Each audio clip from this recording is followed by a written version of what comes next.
Hello mga karakrod! Nandito na naman ako para sa isa na namang bansa na kung saan may malaking oportunidad na makapagtrabaho kayo sa abroad.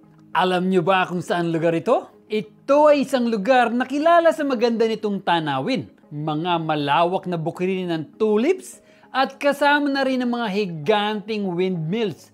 Ito ang bansang Netherlands. Kung bago ka pa lang sa channel ko, paki-hit lang po ang like, subscribe, at pati na rin po ang notification bell para lagi kayong updated sa aking mga bagong video. Sa kasalukuyang panahon, ang Netherlands ay isa sa mga bansang patuloy na umaakyat ang demand para sa iba't ibang uri ng trabaho. Ngayong 2024, mas maraming sektor ang nagpapakita ng mataas na pangangailangan para sa mga manggagawang may sapat na kasanayan at karanasan. Kaya kung interesado ka, panoorin lamang ang buong video ito. May malaking skill shortage sa bansang Netherlands at dahil dito ay nagdudulot ng malaking pagbabago sa kanilang mga patakaran sa immigration, ang Dutch Immigration and Naturalization Service. Ngayon ay nagbibigay ng pahintulot sa mga employer sa Netherlands na mag-recruit ng mga non-EU citizen para sa iba't ibang posisyon sa trabaho. Ang pag-unlad na ito ay nagbubukas ng new employment opportunities sa bansang Netherlands para sa mga nagbabalak magtrabaho o mag-migrate. Mga in-demand skill jobs sa Netherlands. May dalawang uri ng visa para sa skill shortage. Ito ang Highly Skilled Migrant Visa at Orientation Year Visa. Ang Highly Skilled Migrant Visa ay para sa mga highly qualified professionals with in-demand skills. Ang mga aplikante ay dapat mayroong job offer mula sa isang Dutch sponsor.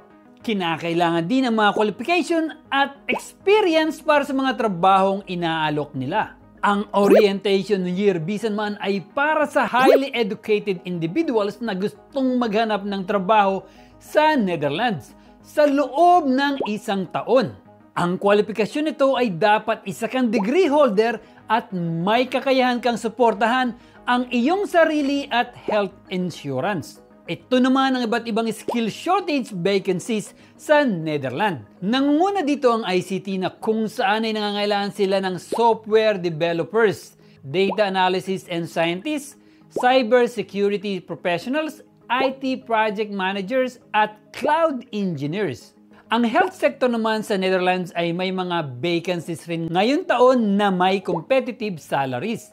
Ang mas in-demand sa kanila ngayon mga karekrod ay ang nursing roles. May salary range na nagkakahalaga ng 4,000 euro hanggang 8,000 euro per month o katumbas nito na 244,000 pesos hanggang 488,000 pesos kada buwan. Kahit mas in-demand ang nursing, naghahanap pa rin sila ng mga doctors, medical technicians at mga scientists na magtatrabaho sa kanila. Ikaw ba ay nag-aral at may alam tungkol sa trade skills? Huwag kang mag-alala mga karekrod dahil may trade skills shortage din ngayon sa Netherlands. Kabilang na rito ang carpentry, plumbing, electrical works, selling products at painting. Ang individual na may mid-level education kagaya ng HABO, diploma o BWO+, may experience sa mga trabahong ito ay eligible Highly Skilled Migrant Program. Para sa mga bakanting trabaho na nabanggit, kinakailangan mo muna ng job offer mula sa isang employer sa Netherlands, lalo na sa Highly Skilled Migrant Program. At ang mga employer ang tutulong at magpoproseso para sa iyong application. Iba't ibang in-demand government jobs. Ibabahagi ko naman sa inyo ang iba't ibang in-demand jobs na available ngayon sa government ng Netherlands.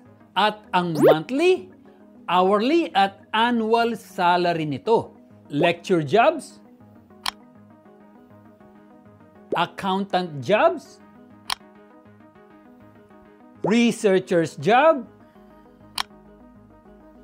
engineering jobs,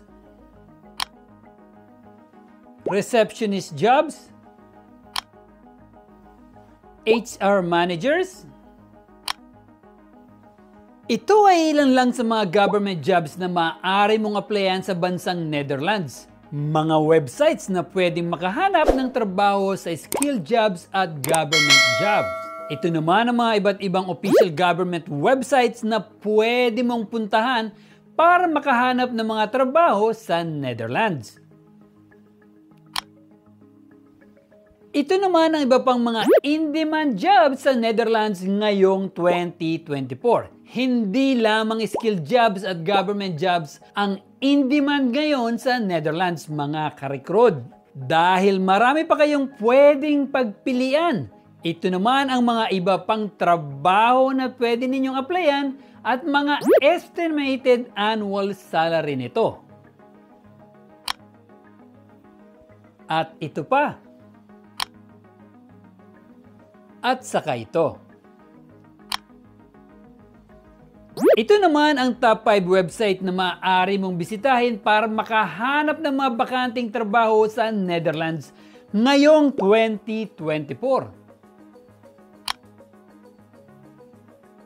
At yan lamang po mga ka-recruit, naway maging gabay sa inyo ang video ito upang makahanap ng trabahong inaasam-asam sa bansang Netherlands. Talaga namang napakaraming in-demand jobs na pwedeng applyan. Kaya ano pang hinihintay mo? Apply na mga ka-recruit at siguradong makakamit mo ang pangarap na makapagtrabaho sa Netherlands. Sipag at tiyaga lamang ang kailangan mga ka-recruit at siguradong giginhawa din ang buhay sa hinaharap. Kung nagustuhan nyo ang video ito, mag-iwan lang po ng comment sa comment section sa baba. At para sa napakagandang playlist, pindutin lang po dito. At para sa napakagandang recommended videos, paki-pindot lang po dito. At paki-subscribe na rin po dito.